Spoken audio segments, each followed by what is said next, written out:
Brain love means to me, it's a matter of a cerebral thought. You know, in our community, we have so many issues when it comes to mental health. And it's about loving yourself. It's about accepting your circumstances, about loving yourself as it relates to your mental consciousness. So the fact that we talk about brain love, or Dr. Delvina created this phrase called brain love, it's just a wonderful, wonderful concept. In fact, it's a concept where you embrace it and you take it in and you love it, because it's all about your mental health, your consciousness, about, you know, we all have our issues, especially in the Black community. We don't express ourselves enough when it comes to our own mental health. So Dr. Delvina is making it easy for us, especially Black men, to embrace it. Brain love.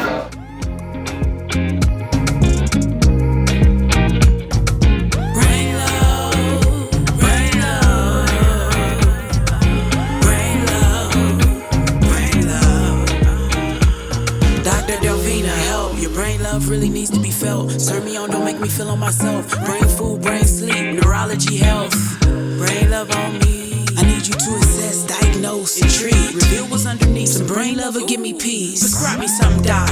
Ooh, baby. Brain love on me. Brain love. Yes. Brain love. Yes. I want that reputation. Who doesn't have a mic?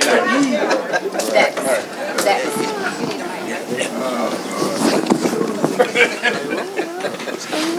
Good evening, good evening, good evening.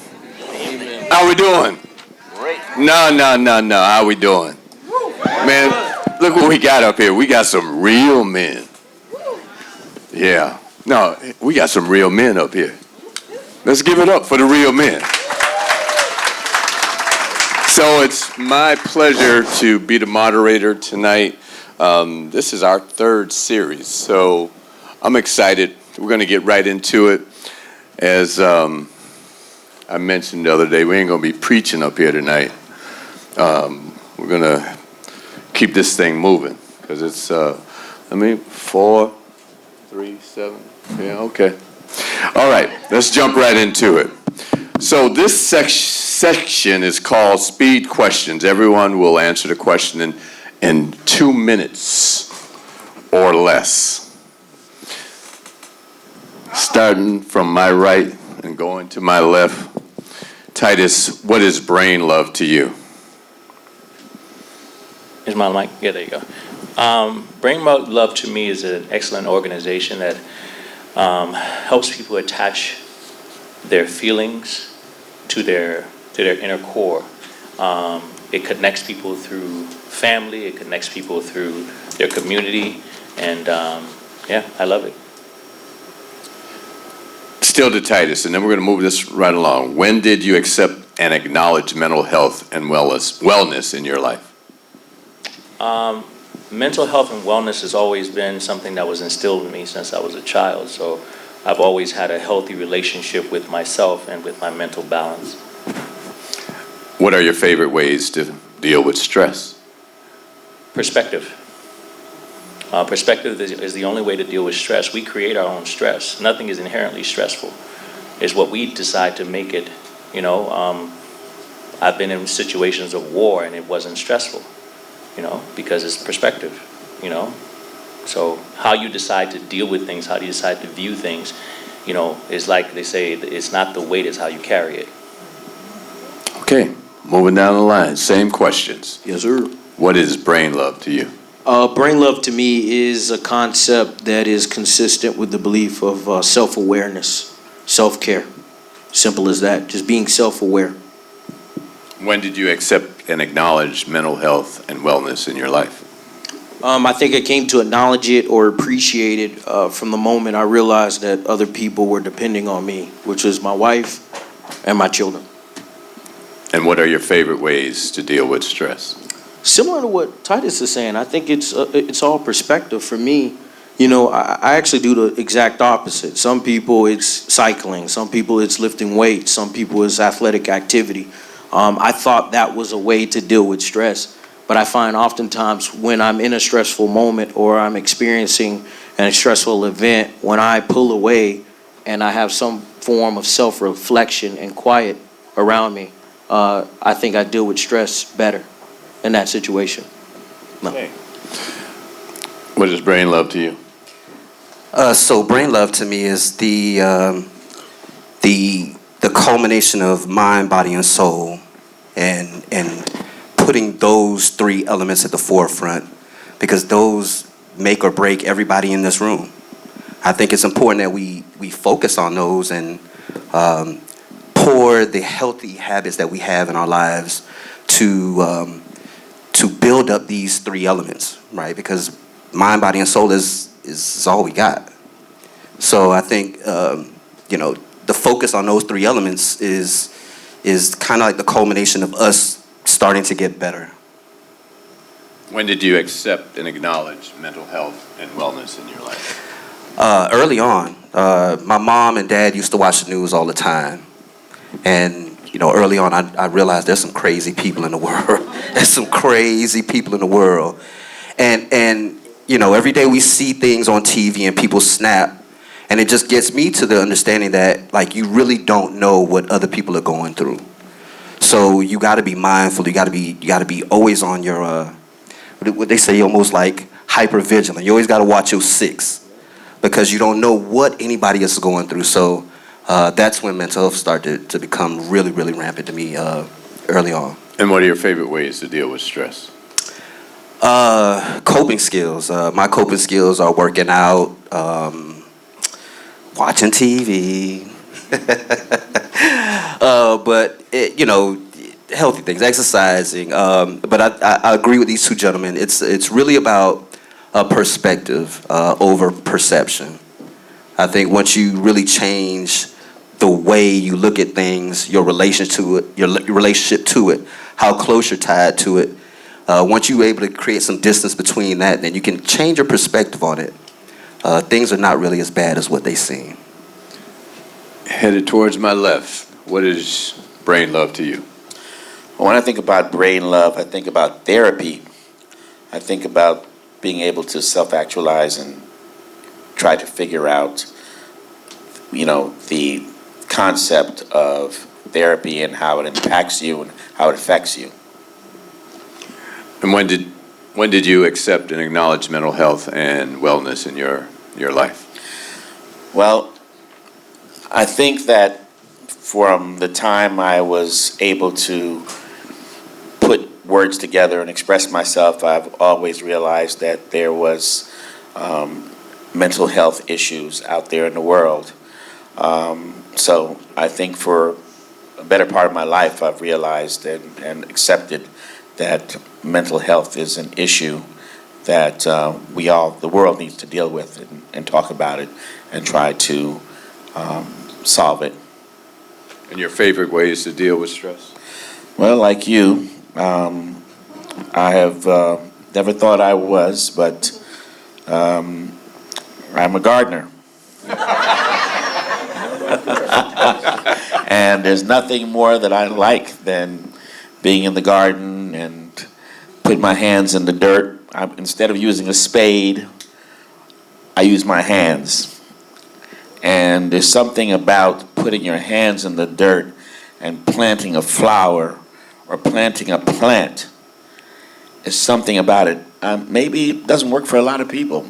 I never thought it would work for me. I never thought in a million years. I used to go over to Eric's house and thought he was crazy.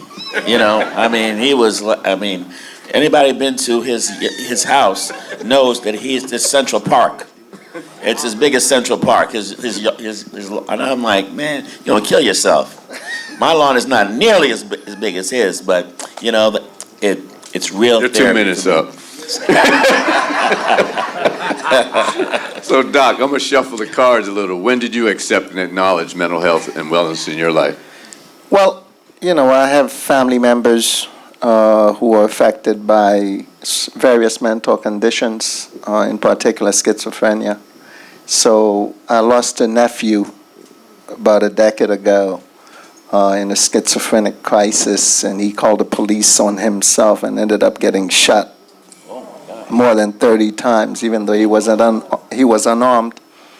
But I myself, going through what we do, we deal with a lot of stress coming up. So, yeah. What is brain love to you? Brain love is an opportunity to accept myself first, stand in my truth, and share what I've seen and what I've been through with others. It's a great opportunity to share with people what I've seen in my journey. And your favorite ways to deal with stress? I think that whenever I'm in a stressful situation now, I ask myself, what is it that I want? Because I'm only stressed because I want something and it's not happening the way I want it.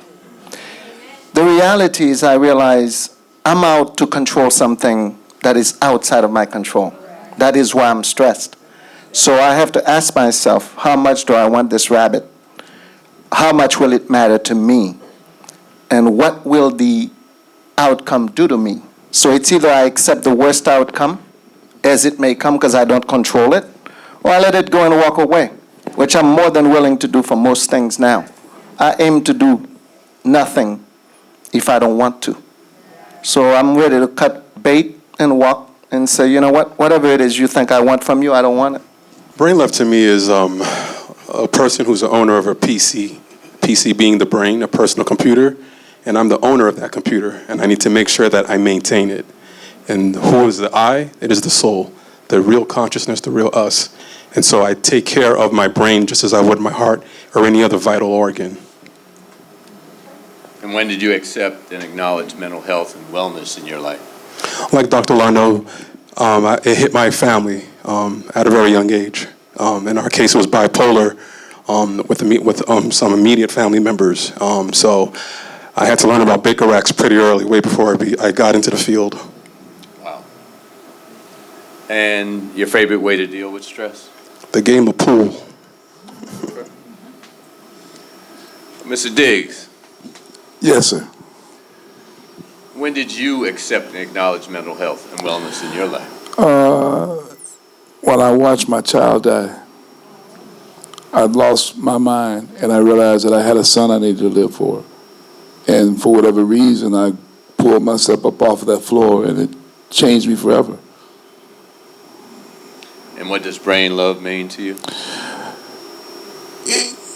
I consider myself to be a novice intellectual, and so for me, it's about being centered, about understanding how my brain works through accepting my level of knowledge.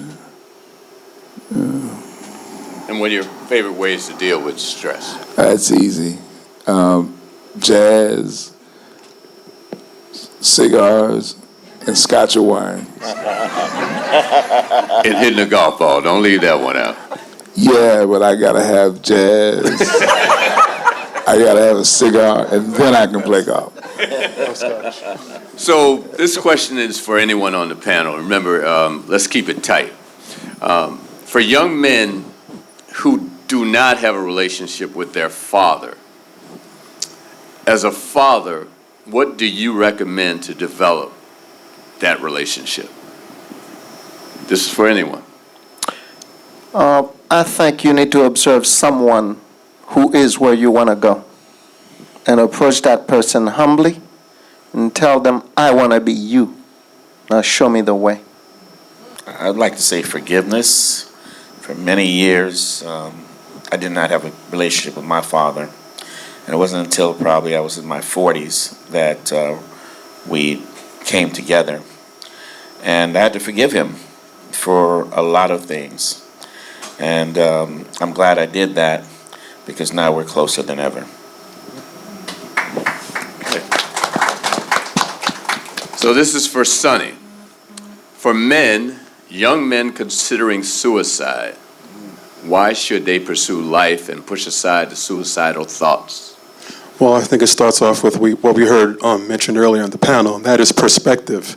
First of all, they're young. Secondly, they're considering. but they probably don't consider life with the proper tools. So there are those who have lived life, who have experienced life, experimented with life, explored life, and examined life that could provide them with the necessary tools to help them look at life through a different lens where they might rethink suicide as an option or the only option. Okay. Herman, how does a father correct his wrongs with his son? Just give us a starting point. Wow, that was a layered question. But I would say this. On the tail end of our last panel, we talked about this a little bit. And I mentioned the opportunity to be vulnerable and genuine. A lot of the times, as I guess, I don't know if you guys seen the clip that was aired about this panel tonight. And there was a young man that was having a conversation with an older gentleman in the crowd. Bill Diggs. I didn't want to. I don't want. But that in a microcosm, that kind of showed exactly what part of the problem is. And it's neither here nor there. Nobody's fault. Nobody's right or wrong. But it's having the ability to step out yourself and be vulnerable, be transparent, and be authentic. A lot of the times, the older generation, I'll put myself in that older generation as well, we weren't taught how to be vulnerable as a man. We have feelings, we got emotions. We weren't taught what to do with them. So a lot of the times we get frustrated, irritated, we get agitated, we get upset, we get irate because we have a bunch of emotions that we have no idea what to do with. What I would say, my encouragement for the older generation to bridge that gap with the younger generation is we have to have the courage to step outside of ourselves. Be vulnerable and understand that we don't have the ability to control. Let me take it back one more. Let me rewind one more time. What I see with my practice and what I see is older men get frustrated with younger men because we can see ourselves in that younger man.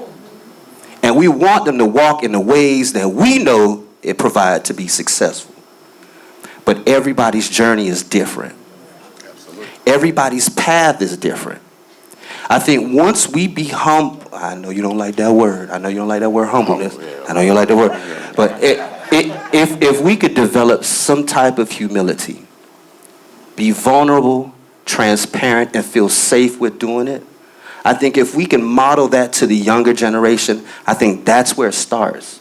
Because we model it, believe it or not, they follow everything that we do.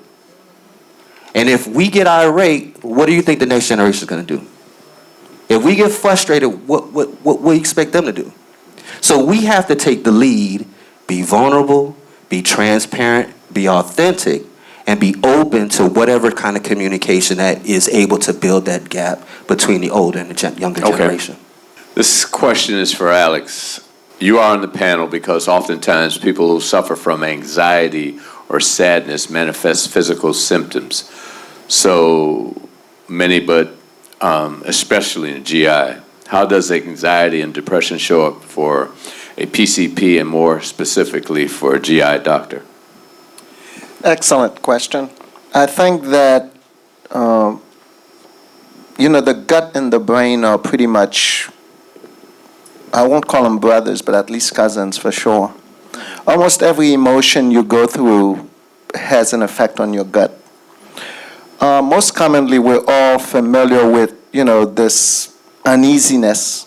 Sometimes you just feel it when you're in a place where you're not comfortable. We call them butterflies when we're going for an interview, or I have to stand up on stage and give a speech. But in GI, chest pain is probably one of the more common things. A lot of the times once they rule out, it's not a heart attack or a blood clot to your lungs. It often is, on Monday mornings, a lot of people show up to the emergency room because they don't want to go to work. They're under stress. Constipation and diarrhea. There's a disease called irritable bowel syndrome, which is one of the most common illnesses in the United States, which affect your bowel habits based on your stress level. We all can tell when we're not feeling well. You may get bad news, you get nauseous, you may see something disgusting, you want to vomit, or you get bad news and you may lose your continence right then and there. So there's no doubt that some of the chemicals that work on the gut are the same chemicals that affect the brain. So some of the drugs we use in GI do affect your brain and vice versa. A lot of drugs that have central nervous system effects also affect the gut. So definitely difficulty with your gut can be a sign there's a problem. Sometimes it's conscious, sometimes it's subconscious. Chronic stress can get to a point where you don't even realize you're under stress. Some people are so used to dealing with stressful situations, they put it as the default mode. And until you ask them all they do and what they do, the time pressure under which they have to do it, the deadlines, the quotas they have to meet, they don't even realize your job is not made for you. Someone like you should not be in that job because your gut can't handle it. Wow. Go ahead, give it. Bill Diggs, so you've dedicated your life to service to others. How does volunteerism help people? And the second part of that, would you recommend that parents encourage their son to participate in volunteering and mentoring programs? Well, service is the price we pay for the space we occupy. I think that becoming a well-centered man goes hand in hand with understanding the value of helping others. Too often, we go along this life without understanding that, if we're going to build real community, we have to become that change that we want to see. Volunteering definitely, helps us to do that. And I think that to be a well-adjusted man, you have to accept your place. And that place is to be a leader and not a follower, to have an original thought and not have somebody to give you that thought, because you have seen enough of the world to understand what it takes in order for you to be able to mold. Like they say, the arc of the moral universe, they say bends toward justice. I think it bends toward those of us that are willing to pull it that way. Okay. Now, the second part of the question, I'm not sure if you answered it. Would you recommend to parents to encourage their sons to participate in volunteering or a mentoring program? Absolutely. But I think also, too, that as parents, we have to be careful who we introduce our children to. There was a story about, this man who had divorced his wife, and the wife wanted him to be in the Boy Scouts, and the father didn't want for that to take place. But yet the mom went ahead and did it anyway. And the man knew better, and the son was killed by the Boy Scout troop leader because he was in the wrong place. I think that we have to do like our grandparents and our mothers would do us back in the day. So ain't nothing wrong with things that used to be very stayed in the way. Because my grandma said, no, child, he can't come in the yard and play with you. And we think that we are the world now. We got to let everybody play with our children. And I think that's the problem. Because we don't understand that we have to protect them in every way and give them the ability to grow up in a healthy environment, because we're introducing them to other people that are healthy. And most times, if not all times, parents do know better. Dexter, go ahead. Here's some claps. You run one of the nation's largest black media I'm reading this for the first time, maybe the second time, but anyway.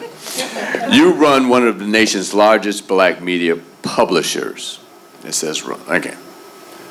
You have matched professional men and women together in romance. Okay, maybe that's why I can't read it. Let me start over again. You run one of the nation's largest black media publishing companies. I had to add that to it. You have matched professional men and women together in romance. What is the important thing to keep in mind for a man looking for a mate? I didn't write these. Wow. Okay. And I was told that they were shared with you, so you might have not read yours. I'm just to go on record, I am not a professional matchmaker, okay? So don't come looking for me afterwards. You know? You didn't tell me you Right. owned it. Obviously, because of what I do, and again, we editorialize the success and achievement of the black community, and there are a lot of really great black men out there looking for really great black women, and vice versa.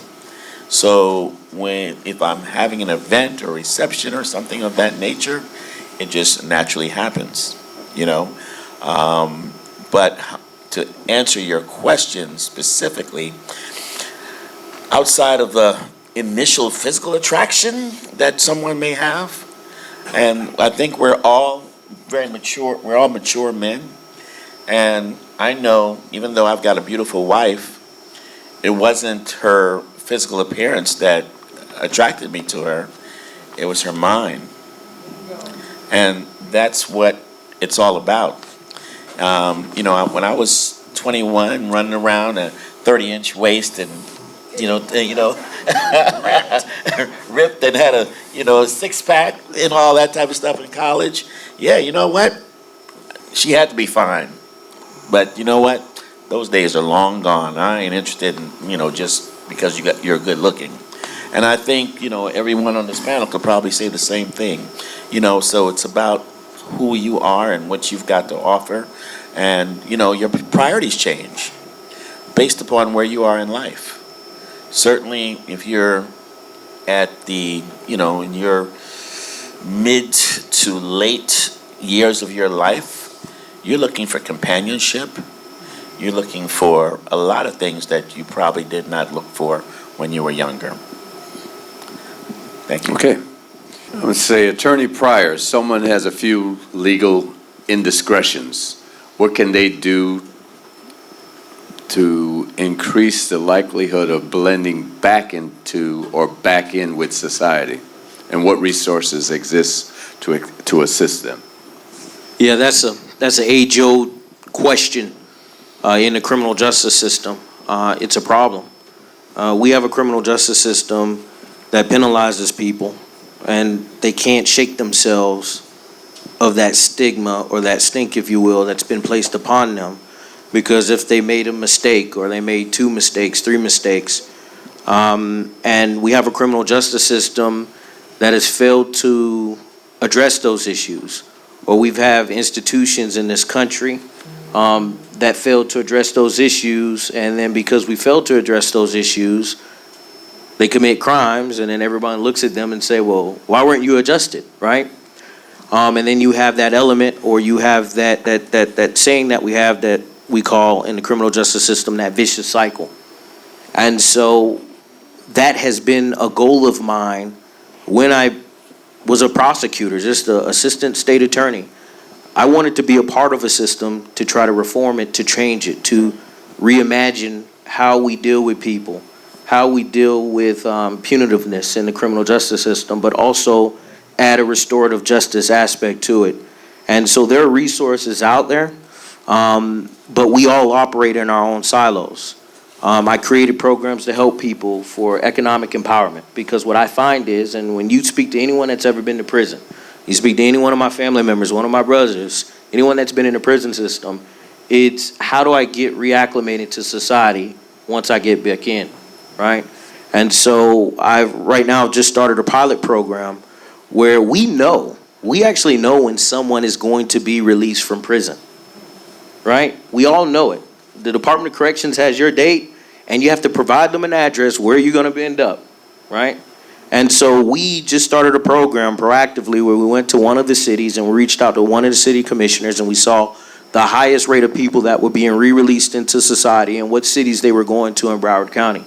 And so now what we're doing is we're being proactive. If we know you have a release date, and this isn't part of my job. My job as the prosecutor traditionally was to just lock people up and hope not to see them again, right? But we've taken the approach that we want to look at it as a holistic, situation where we offer wraparound services. And so now we identify those individuals that are being released into society. We know their release date. We know the address that they've provided. And so we've reached out to OIC of South Florida to help these people find a job. We reached out to people that can help these people get their driver's license. Some of the individuals in prison now can tap into the Social Security disability benefits, some of the other benefits that are being offered out there. And so now what we're trying to do is, rather than send people to prison and hope that they turn their lives around and tell them to pick themselves up by their bootstraps, we're now serving as the focal point and bringing all the institutions together to reach these individuals, to give them the resources that they need, so when they come back, we can try to help them get reacclimated to society.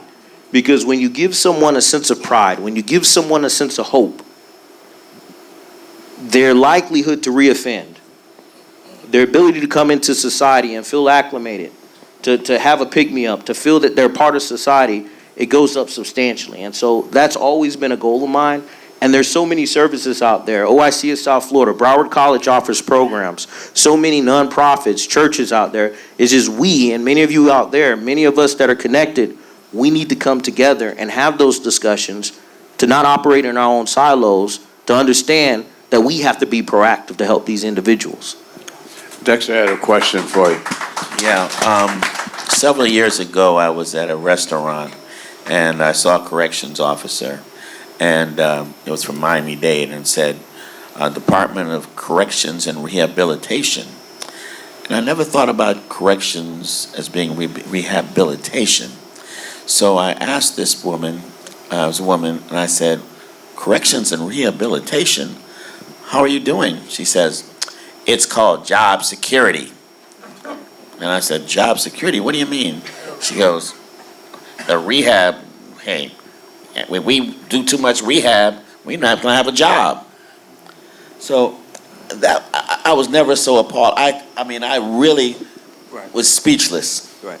How would, I mean, when you hear something like that, especially from one of our, from a department or from an individual that is supposed to be assisting with their rehabilitation, and comes up with a response like that, how do you deal with that? It's a prison industrial complex. Guess what? I'm the chief law enforcement officer in the county, one of 20 state attorneys in the state of Florida. And I'll tell you, we're part of a criminal justice industrial complex, right? The system benefits for putting people in prison, right? If you go to any jail in America, any jail in the state of Florida, they have an occupancy rate that they have to maintain in order to keep their doors open or to give funding. And that's the problem, and we need to change that. And we can't be ashamed to stand up and speak out against that. And that's why we need people that can make those tough decisions and understand that we are worried about the holistic effort in turning people's lives around. Prison has a negative effect on people. It doesn't rehabilitate people. There's a story, there's a situation that I haven't spoken about it publicly. I chose not to because it's been emotional for me. There's a man who was wrongfully convicted in 2004 for robbing someone. They alleged that he committed a robbery at a Walgreens. He was wrongfully convicted. He had a couple trials. He went on appeal, but he ultimately served 16 years in prison.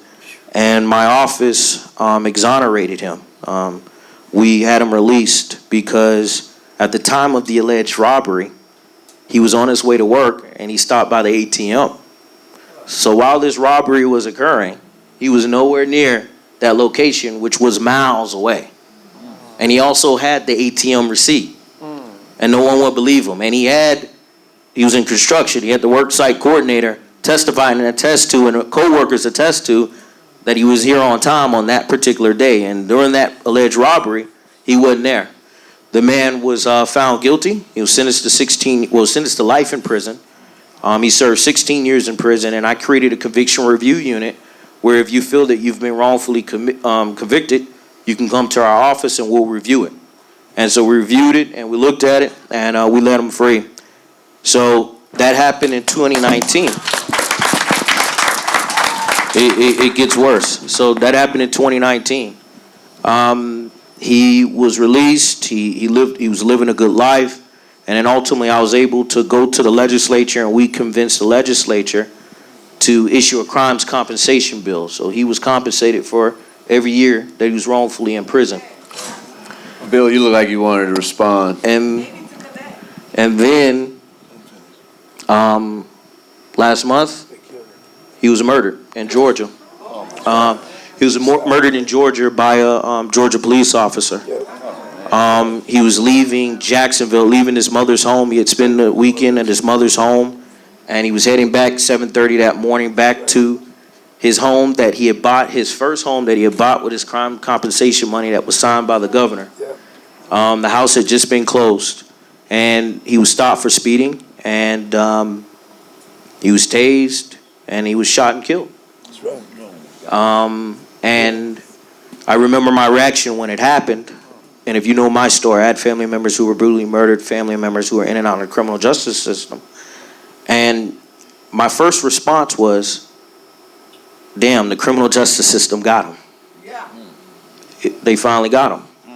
You had a man that was wrongfully convicted, a man who had got out, a man that we had fought to get him out and to get him compensated for the time that he was in, and have his life taken away only months later. It's sad. We exonerated a man who was sentenced to 400 years in prison, 1989, for a robbery. Mind you, he was only the alleged getaway driver. He wasn't alleged to have participated in the actual robbery. They only alleged that he dropped the two guys off and he drove off. The two men committed robbery, stole the car, and then someone identified him based on it was a cream color Oldsmobile. And as you all know, in 1989, that was probably the most common car in 1989. And how we know that is because I actually approved our office to retain a motor vehicle expert to attest to and to testify to that. And the only way they identified it was a black man driving a cream colored car. He ranged in the height from 5'7" to 6'3". That's the range of the men here on this panel right here. And he had an alibi. He was nowhere to be found. He was celebrating Father's Day with his family. People said that he was riding around on his moped, and that was it. That was the only way they tied him to it. And that he was involved in a prior robbery where he was a getaway driver 5 years prior to that. 1989, he goes to trial. From the moment he was arrested, the moment he was questioned, from the moment he went to trial, he always said that I was never involved in this, and I don't know the other two people that was involved. He would never give up names. He would never fabricate and create names. Went to trial. They found him guilty. And the prosecutor at that time, the judge asked the prosecutor, what is your offer? And he said, Judge, Your Honor, the state of Florida is offering 825 years in Florida State Prison. The judge cavalierly looked at the prosecutor on the record, and it's on the transcript, and he said, well, Mr. Prosecutor, I think that's a bit excessive. So I'll just sentence him to 400 years in Florida State Prison. So he's sentenced to 400 years in the Florida State Prison. 1989, fast forward to 2021, he filed his petition with our conviction review unit. We did a review, and we looked at it. And for example, if we had similar facts, similar situations that were to occur in 2023, we would have laughed at the detectives and said, come back with more. We wouldn't even brought the case. Just that standard alone, based on the faulty ID. And so he served 400 years in prison. Well, he was sentenced to 400 years in prison, served 34 years in prison for a crime he did not commit. And so now we have to find ways, and he's traumatized. He had a traumatic experience in prison, just like Mr. Cure did, and that'll come out. And so we have to understand that when we put people in these situations, good, bad, or indifferent, we need to ensure that when they come back, and they come back to our communities, we need to create those safety nets to offer wraparound services so they can be better adjusted men into society. Wow. I know there is one organization that is doing that in Miami, and they actually are in Broward, and this moved up to Pompano, and I believe in Jacksonville, and that's the Circle of Brotherhood with Leroy Jones, working with brothers that are re-entering society. Bill? Yes, you know that we just released a study, the Miami-Dade Economic Advocacy Trust, and it's called the School to Prison Pipeline. And while the rate of crimes that our black boys and girls now are being arrested for is going down, we're 17% of the population from the age of 13 to 18, but 67% of those that are being arrested. The fastest growing group of children that are being arrested are taking place inside the public school systems now. And the most dangerous construct around that is that these children, where before they would be sent to a principal's office and maybe receive in-school suspension, are being taken to jail. And I can tell you that, as the attorney said on the other end, that industrial complex is where America eats its young. You either succumb to it and survive, or you fight it and die. And by succumbing to it, that basically means that you've got these public defenders that have caseloads as high as this stage and don't have the time to articulate on the cases at the level that they should because of the way that the process works. And we're sitting down talking about how we need to let these children make their own decisions. I think that we ought to decide to save these children's lives and tell them how things ought to go versus asking them their doggone opinion and they're not old enough to make one. And I think that's the dangerous thing. Talk about teen court just a little bit. Yeah, we have a teen court program, and it is a pretrial diversion program where instead of a child actually being taken to jail, they come through our pretrial diversion programs, and for the 6 weeks that they're in our program, we mentor them to help them to understand either the veracity of their crime. We use a real judge, but the attorneys that are given to these children and then the bailiffs and the actual jurors are all their peer group. And they decide what the punishment ought to be. Now, at the end of the day, they all know that they can't push these children toward jail because it's a pretrial diversion program, but it helps them to understand the value of what they do. The most amazing part of the program is that the children that are in the program, their parents have agreed to let them be a part of the program. From a mental health perspective, we are now hiring more mental health counselors and social workers to deal with the actual parents, because many of them are realizing that these crimes that they've committed is because they're disconnected from their children, because they've given them so much rope and allowed for them to be on their merry way. And by the time the program is over, they realize that they need to give them more direction. And so this program is doing two things. Of course, it's helping the children, but it's also helping the parents to realize that the mental health of the child is directly tied to the amount of affection, control, and love that the parents can give to them. And so we're working on both, because what's happened is we've lost a generation in the sense that you have parents themselves that are not well adjusted. And so we realize that, and statistically speaking, we found that the more hours of interaction we have with the parents, the more effective the process for the children are. And so we're really focused on that. But there's a big issue in regards to mental wellness, which, as the brother at the end said, really does go back, to food and being home and learning how to properly diet. There's a lot of money in poverty.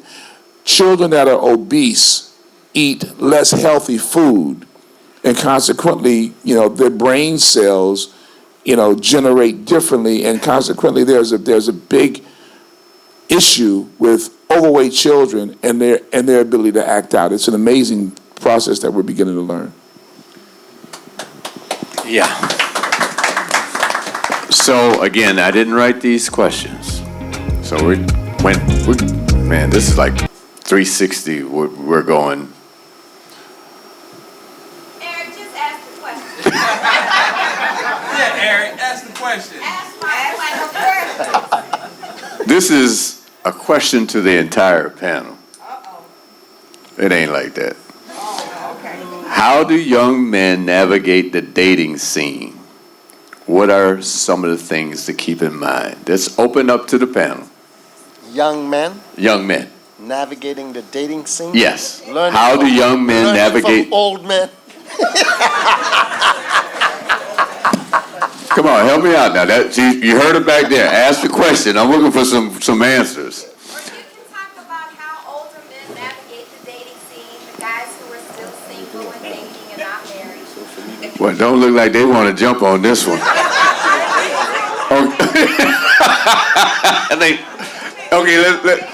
We're going to go back to that.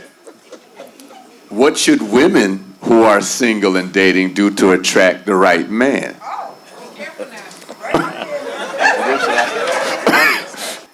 Nobody want to jump on this?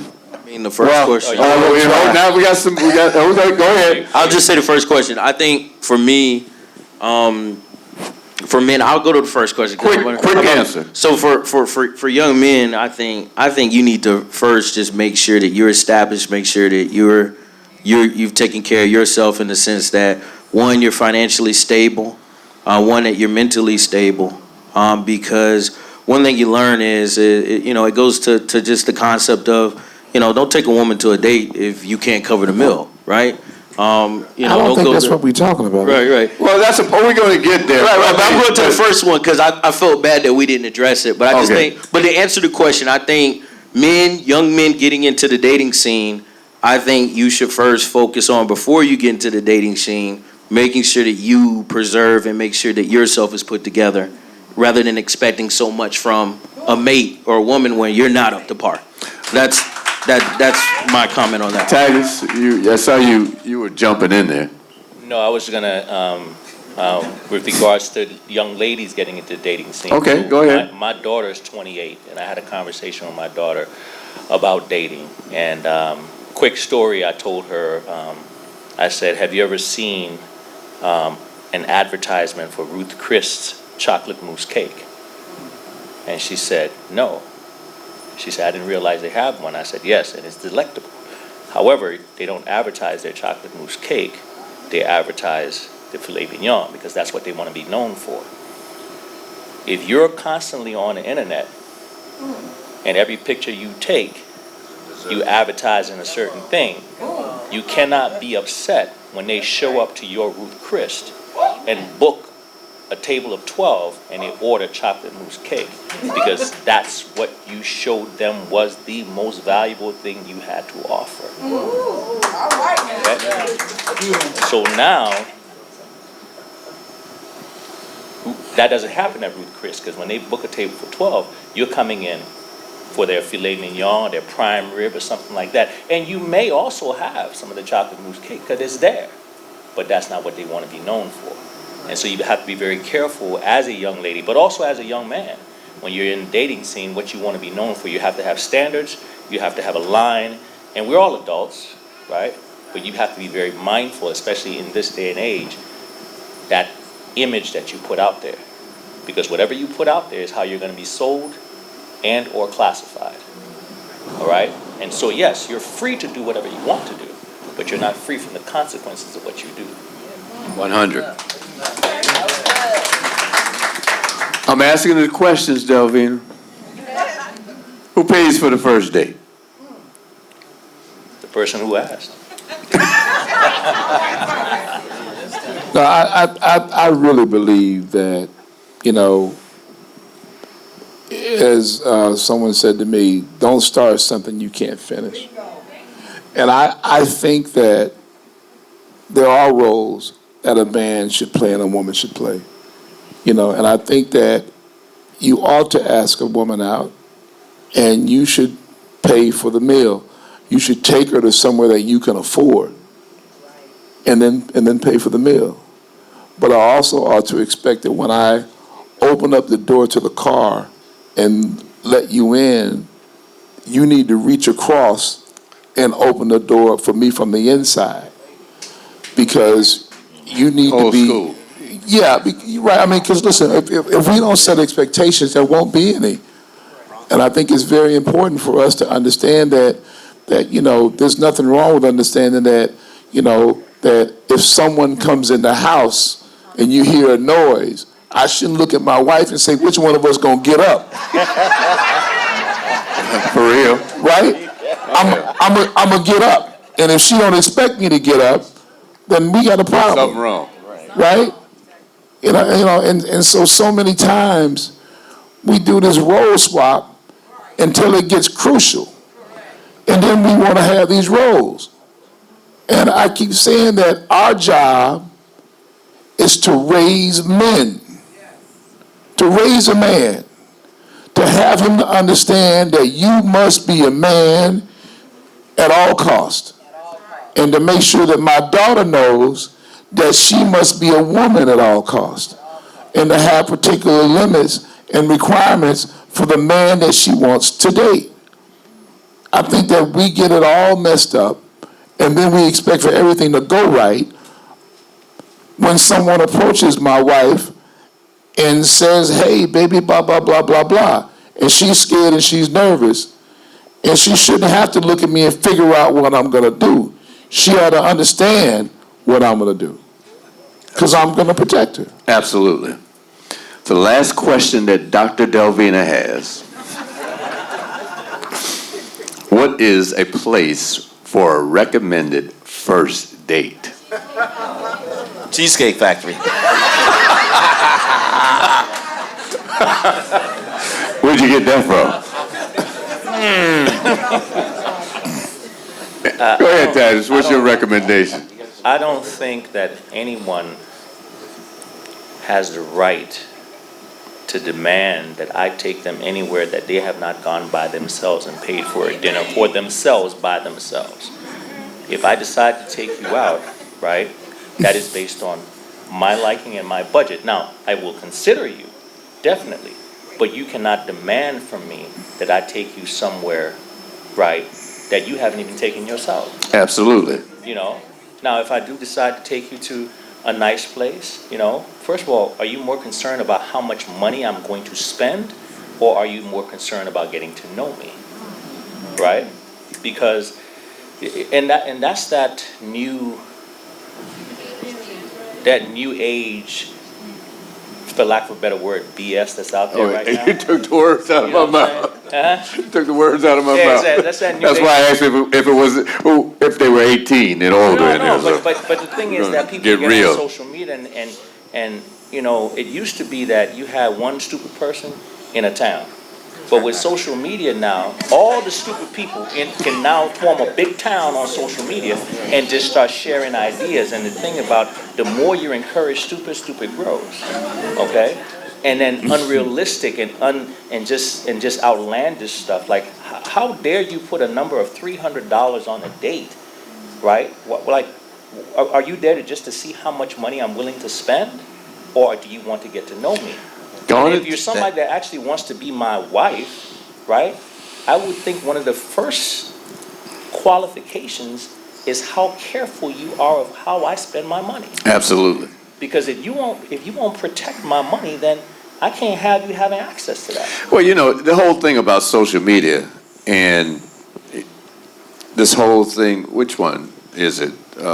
Anyway, one of these sites, it's sad that a lot of young women figure out who they're going to dinner with next based on, you all know what I'm talking about, based on this. Professional daters. Gasoline, you may not know, but y'all know what I'm talking about. That there are a lot of young women go on the dating site and say, well, I'm going to have him take me to dinner next week or tomorrow night. And they'll do that, have somebody take them to dinner someone different every night or every other night. But anyway, go ahead, Doc. But is that a good thing or a bad thing? I mean, it depends. Some rooms are rooms you own in your home, and others are hotel rooms. I mean, how much is it worth to spend a night with a beautiful woman with good conversation Good conversation. The question is, what is it you're looking for? If you're looking for company, you could sit and spend that money because she dressed nice, her hair is done, her nails are done, her presence there. For a young man, if I had advice to a young man, I would say take your time. Because you need to know who you're dealing with, what their motivations are. What you said, Titus, is absolutely true. There's a lot of men out here, but there's a lot of women out here that are preying on men just for a food date, just for their money, or just for their resources. Now, if we talking about, we can have a whole nother conversation about women, right? But if we're talking about protecting young men in regards to establishing a new relationship, I think, A, you need to know who you are, be fixed on something that's solid as a man, and then also take your time and what me and my best friend say, you got to take your time to interview the person that's sitting across from you. Because regardless, I mean, whether you believe it or not, dating in today's age, when you date, you're not meeting the actual person that you're dating. You're dating their representative. So they're showing you who they think you like. And then that's why people get caught up in toxic relationships. So by the time you already hooked, then the real person show you who they really are. And by that time, it's too late.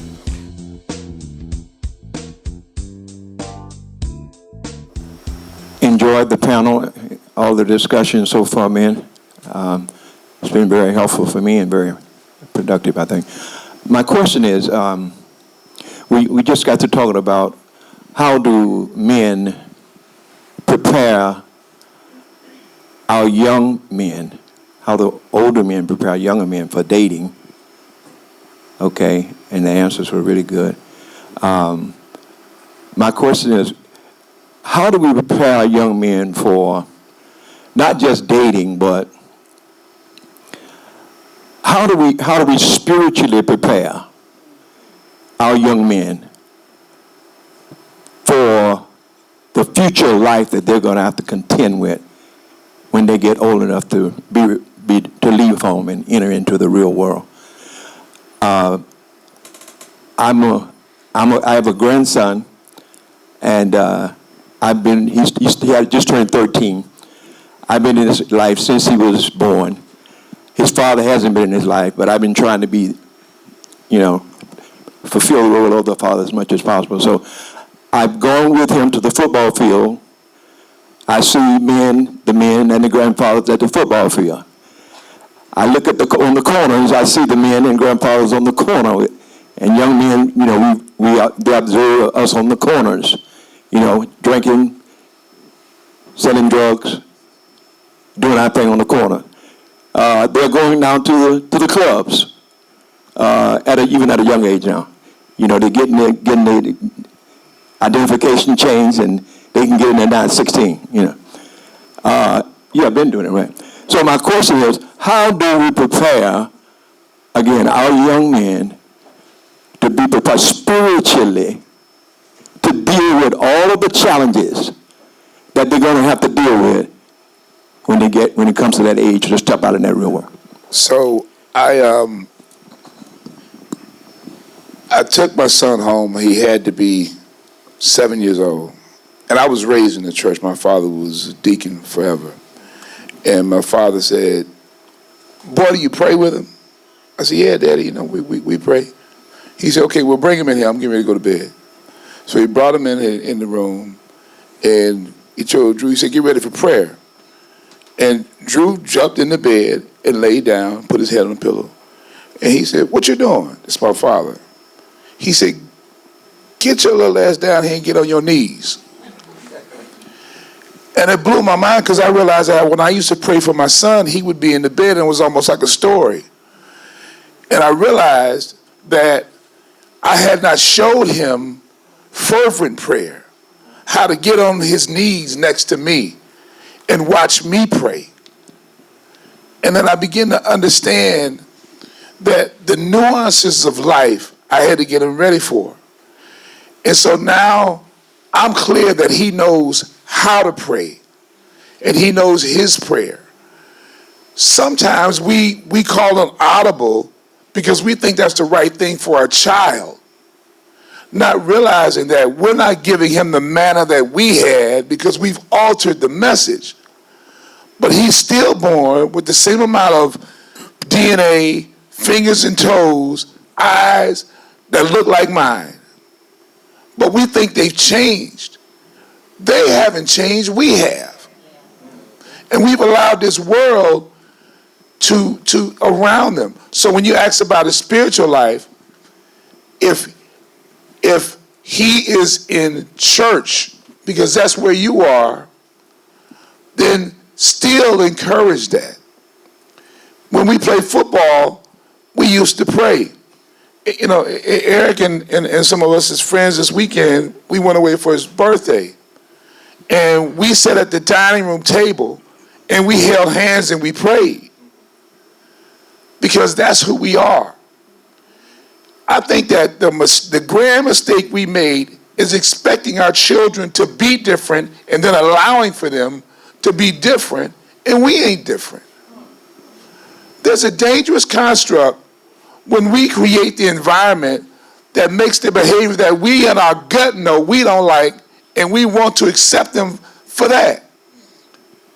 We've got to bring it back to the center, and damn what everybody else thinks, because we are losing our community.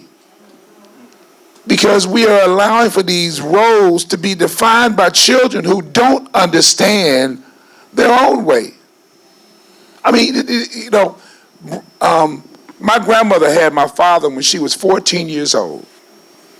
And people thought that, that's insane when I say it today. She was married to her husband for many, many years, and they had a wonderful family. And we all went to grandmama's house, as hard as she was. And I began to understand that there was community, there was family, that auntie them and cousin them were there. We don't even know each other anymore. You know, and I'm concerned because if you got to ask a boy at 18 years old whether he's gay or not, and he's been with you every night, then it ain't his fault, it's yours. Not because he is gay. I want to be clear. Because you don't know him. Right? Well, you hit the nail on the head because his father does not have a good relationship with his son. And that's an issue. It's a strained relationship. I think a couple of you had your hands up when I asked, before the gentleman asked his question. Did you want to respond? Yes, please. I thank you for that point. I think what I'm noticing, and we've been talking about it too, what I notice in my field is that in our communities, and I'm just going to talk about our communities, you can agree with me or not, I feel that accountability is lacking. Not just our community, but in society as a whole. We run away from accountability. Think about it on your job. If somebody messes up, we're looking to push it or blame someone else when we messed up. Even leaders of organizations and entities. It wasn't my fault, it was them. It wasn't me, because we want to maintain ourselves, self-preservation. And so I feel we're losing accountability when raising our children, teaching our children accountability. And then to tie into what you were saying about being an example for your child. That was something I noticed with your question was growing up, I'd see all the dads, and it came up in one of our first panels. You'd see all the dads, black men, we at the basketball games, we at the football games, we at the track meets, but we're not at the parent-teacher conferences, right? We're not at the brain bowls, or we're not anything outside of sports, right? Also in the church, right? You see them you're not seeing them on, at those things, but we're seeing them at the sports field. But also, I think for parenting, and go to your point, man, when you asked about the children and what we're dealing with that, I see a lot of young men, a lot of young black boys, and even older men. When you look at them, they lack that guidance. But also, they lacked people in their lives, whether it was a man, whether it was a grandfather, whether it was a mother or auntie, holding them accountable, but also holding ourselves accountable.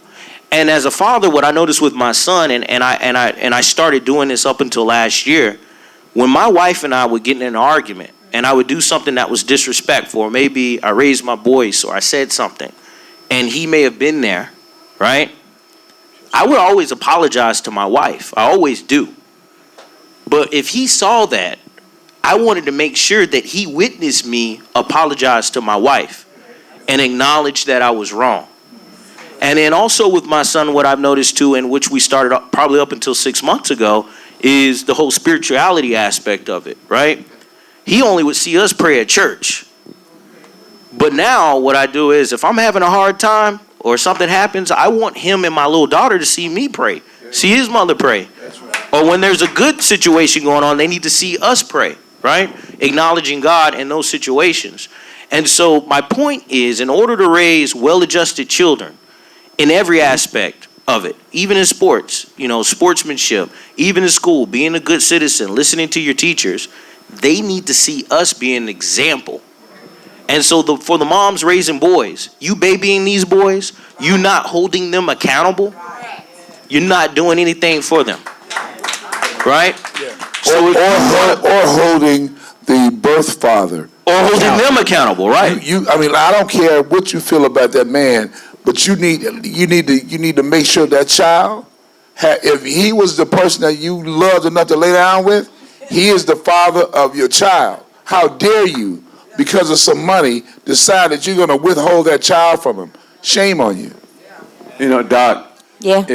I look at things as their lowest common denominator. Get up, make your bed.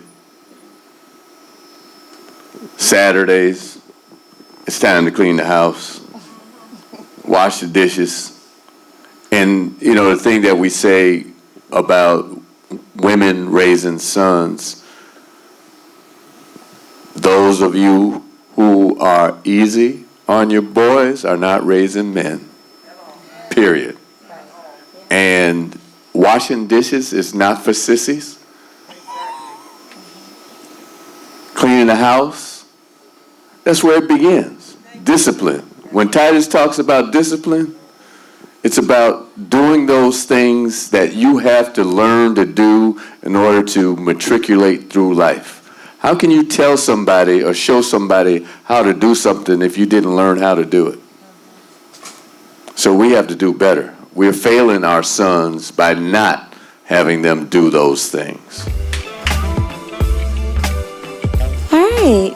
Dang. This part 3 has been phenomenal. It just keeps getting better and better. I really thank the new panelists, Bill Diggs, Sonny, thank you for being here. And to those who are return guests, panelists, thank you, Dexter. Herman, this is number 3. Number 3 for you, Esquire. Number 3 for Eugene. Your perspectives are very appreciated, aren't they, guys? Aren't they? We love the brain love that you have exuded. I didn't hear all the brain love answers, but next time I need to hear, created by Dr. Delvina to teach me about loving my brain and my mental health and wellness. Nah. So you thought about it, huh? It's all good. And thank you to the moderator. Let's give it up for the panel.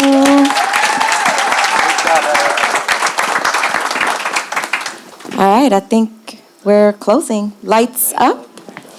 Brain love. And that's it. Thank you for coming out. Everybody say brain love. For more brain love on the couch with board certified psychiatrist Dr. Delvina. Make sure you follow on Instagram at Dr. Delvina and at DRT Brain Love. Also, make sure you tune into the Brain Love podcast, airing each and every Sunday at 8 p.m. with a new episode on all podcast